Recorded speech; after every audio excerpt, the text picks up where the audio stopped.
here's one way that I'd like to show you to do some tail spinning. What this really is, let's see, we're going to take, pardon my fingers, I was doing some dyeing and they look pretty horrible. I have a lot of really long locks. These happen to be Teeswater. You could use Wensleydale just as easily. I'm going to lay a few locks out. These are super long. These have been rinsed, but they have not been scoured, so you can see there's still a little bit of, like that one has a little dirt. We will get that, you can get that out when you're either before you start your tail spinning, or after you've done your tail spinning. You can work on the locks a little bit. In this case, I'm going to dye them because I think some of these are a little stained. So I'm going to be dyeing this after I tail spin. You know, you don't have to, however, you could dye these locks just as easily before you started. So either way, I'm going to lay the locks out with the shorn side to my left, right here. That's the blunt end. Those are the little curls on the end. This happens to be a Hogget fleece, and you can see the little tiny curls on the end. That's when the lamb was born, and it has not been blunt cut. If this had been sheared, those little tiny curls, really teeny tiny ones at the end, wouldn't be there. It would just be a blunt cut, which would be perfectly fine.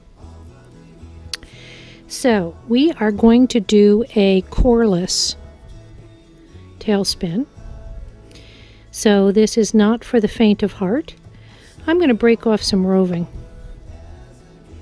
and I'm going to split it in two.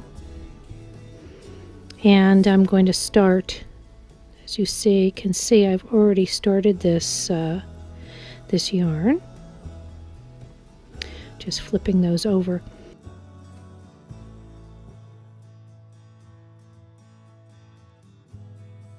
This is going to be a single. I am not going to ply this, so I don't want too much twist to build up. So I'm splitting the roving. I'm going to add a little roving on this hand. Not quite yet so much on there. If you're not familiar with a coreless corespin, Shepherd's Talk does offer some videos on that technique.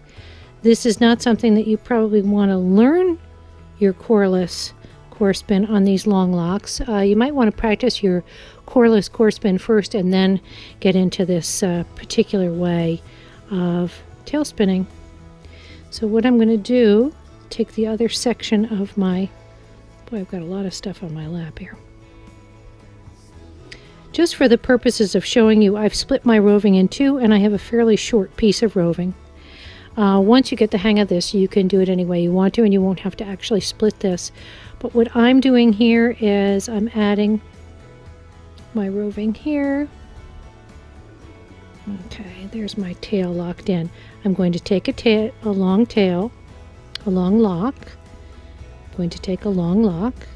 I'm going to open the tail end and put half of it to the back and half of it to the front. It's really not the front and the back, but can you see that? Half of the lock is going toward the wheel and half of the lock is going away from the wheel. I have my coreless roving, the part I'm going to be core spinning. I'm going to move in a clockwise direction, core spin around part of that tail, and then core spin around the other part of that tail. I'm going to stop, grab another lock, split it in half, throw one to the front of the wheel, facing the wheel. Hope you can see that. It's a little hard to see exactly what I'm doing here, but here's part of this long lock that I've split and it's heading toward the wheel. Here's one that's heading away from the wheel. I'm then going to take my half of my roving and I'm going to core spin the part of the tail that's facing the wheel, and then I'm just going to let that tail hang. Now I'm going to core spin the part of the tail that was facing me. And there you go. And you can add a whole lot of these. What I like about this technique is it really does lock the tails in well. It's not quite as fussy as some other techniques. When you get the hang of it, you can go pretty quickly, actually, adding one and then that one. Stop, add another one. Just like any other tail spinning, you may have to grab a little more roving here. You may have to stop and feed this onto your wheel. Okay, I don't need much roving, I just need a little roving here to start my core spin. Also, like any other tail spin, you have to untwist your long locks. And let's get some onto the wheel here. There. Okay, so we're going to start again with this one. I have half roving in one direction at a right angle, half the roving hanging down. I'm going to split my tail. Oh, I'm going to put part of that tail facing me and part of that tail facing the wheel. Grab my core material, what I'm using to core spin with, that part of the roving, and roll right over the part that was facing the wheel and then the part that was not. I'm going to stop there, grab another tail, split it,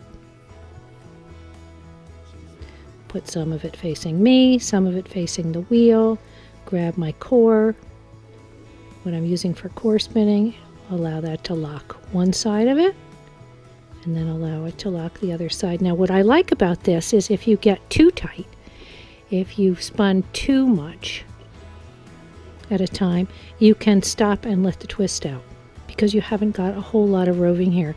And this is going to be a single, so you don't want it to be way overdone. Let's see how we've done here and here. Undo that a little bit, undo this a little bit. Yeah, and see, these are really nicely in there. And for a single, we can let some of that twist out. It's really not terribly over twisted. When you let go of it, let's get some out here. When you let go of it, boy, look at all those long tails. These long locks are just beautiful. Sometimes they get a little tangly, but it's not a big deal.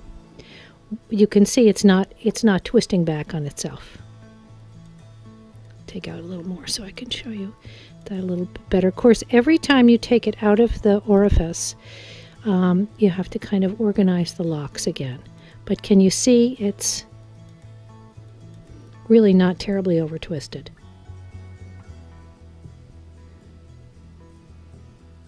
A little bit there. Actually, now that I've done that, I think I will ask my wheel to pull this on a little faster. I think so. And I'm going to relax some of this spin so I don't have the twist, too much twist going there. I'm going to split my roving again. I'm going to grab a lock. I'm going to throw one in up and high and low. I'm going to grab another lock, split it, put one facing me, one facing the wheel, take my coreless part, which I need a little more roving there, I'm going to add in, and we're just going to core spin right around the part that's facing the wheel, and now core spin right around the part that's facing me. Stop. Grab another one. Tail spinning is tedious, no matter how you do it, I think. But this is an interesting way. If you're a good, if you're comfortable core spinning, it really is an easy way to do this. You don't need a core. You don't need a core yarn. You need a core roving. And you just roll around the one, and then roll around the other, and then stop. Grab another lock. All you're really trying to do is get this locked in.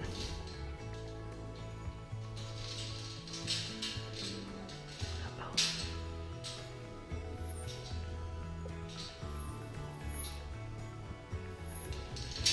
There.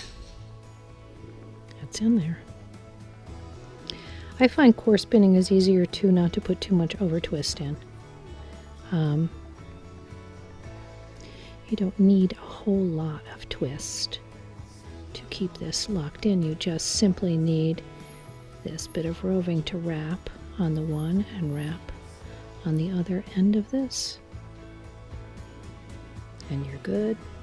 Again, split it. One and one. Wrap the top part, wrap the bottom part, and then we'll unwrap all of those locks because they twist right around your yarn. They're not locked in there, they're just twisted around there. If you feel you have too much twist in your single at this point, you can let some of it go. Yeah. And that will still stay. You know, the integrity of your yarn is fine because you are core spinning it in. So I will show you this when it's done, but that's one way to core spin, to tailspin your locks in with a coreless core spinning technique.